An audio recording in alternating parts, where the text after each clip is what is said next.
Hello everybody. I like to play pinball games ever since I was a kid, whether it's with High Speed Pinball, Kirby's Pinball Land, Sonic's Pinball, or Pinball Dreams, Fantasies or Illusions. Getting the thrill of pinball at home has always been a fun time. And with the excellent Pinball FX3 available on most modern platforms, in recent years I've been enjoying it a lot on Switch. I'm a pinball wizard! And then I realised it supported a vertical mode.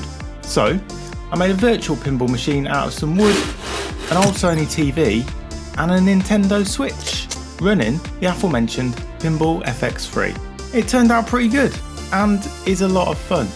And now I have a Steam Deck. So I thought, let's see how that works instead of the Switch. And if it's worth making the Switch. The age-old tale of Switch or Steam Deck. Steam Deck or Switch. This time with pinball. So I'll show you how I built the cab, got everything set up, and how my cat just seems to love pinball. Let's go.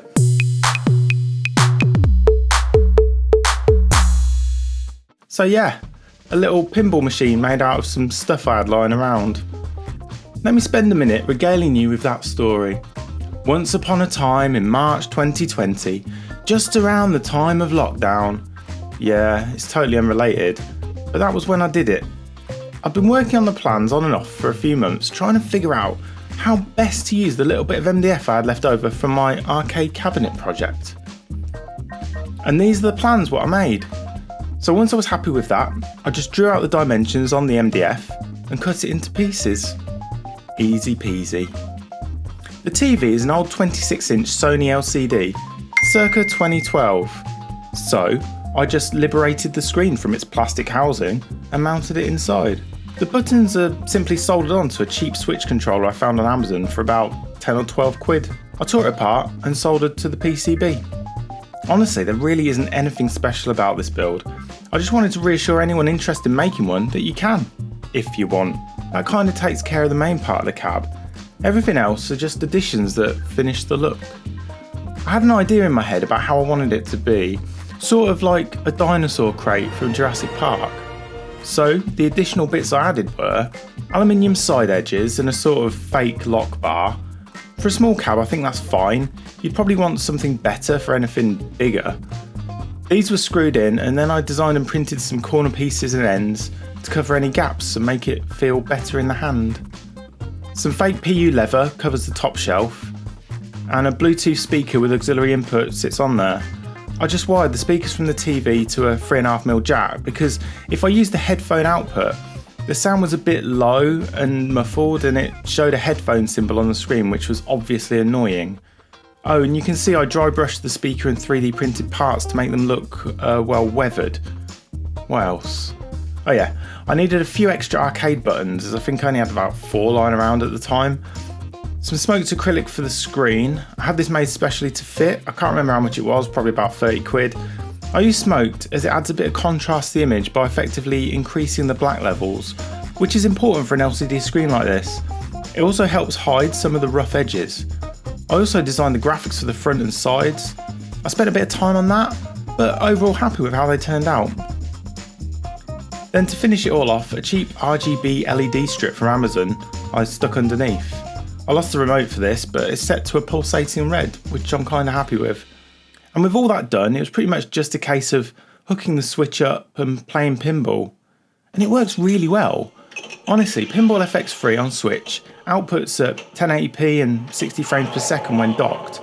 And since this TV only supports 1080p and 60 frames per second, that's perfect. So what can the Steam Deck offer that the Switch can't? Well, first of all, setup isn't quite as straightforward. Zen Studios, the developer behind Pinball FX, has different licenses for hobbyists and commercial users, and as such, limit who can access the vertical orientation mode. So, after filling in a quick form and a little back and forth to their support staff, including sending them a picture of my cat, they kindly provided me with a code. Great. The only issue that I ran into was that on Steam Deck, by default, the only screen modes available were 1280x720 and 1280x800. To set this differently, I had to go to Game Settings, Properties, and set it there. This enables a bunch of resolutions to be chosen. And with that done, I just connected a little USB-C dock thing and attached the HDMI and controller to it, then fired it up. And it worked fine. The only other thing I needed to change was the controller configuration to set A and B buttons, since I was using the Switch controller, and A on Switch to launch ball, but A is B in a normal configuration, so now B is A and A is B. Anyway, the experience wasn't as night and day as I thought. Actually, to be honest, I don't really know what I was expecting. Both versions match the specs of the Sony TV I was using at 1080p and 60 frames per second. Therefore, both the Switch and Steam Deck deliver a solid experience. The PC version of Pinball FX does offer a few additional graphical options. We also have various levels of multi-sampled anti-aliasing, so I boosted that to 8 times and increased shadows to high. The Steam Deck copes absolutely fine with this, certainly at 1080p. So where does that leave me? Do I prefer Switch or Steam Deck? Well, graphically, the Steam Deck wins hands down. You can see by these side by sides that it's far richer, with anti-aliasing and improved shadows. I also find it easier to dock since it doesn't require a separate power supply and will happily run off the internal batteries. I like that. The Switch definitely takes a hit in the graphics, but I'm still impressed with the performance. 1080p, 60 frames a second, it's all I needed for the project, so that's fine. So to summarise all of that, in an ideal world, I'd like to choose the Steam Deck for Pinball FX. Better graphics and more flexibility make it an obvious choice. However, remember that code we needed to activate the rotation? Yeah, well on Steam Deck, I need to put that code in every single time. It could be an issue with running this on Steam Deck via Proton, and the support staff did warn me that using the cab features on unsupported hardware may not work properly. In addition, I was unable to use the on-screen keyboard to put the code in, so I have to connect a separate keyboard to the dock in order to do that every time. I don't know if the fault here is with SteamOS or Pinball FX, so I'll give Pinball FX the benefit of the doubt in that regard. Hopefully it'll be fixed at some point, and if it does, I'll likely go all in on Pinball FX with Steam Deck. I need to try some other pinball software probably. If you have any suggestions, let me know in the comments. As it stands today though, I'll stick with the Switch for this. I've purchased a bunch of tables and the orientation mode works perfectly.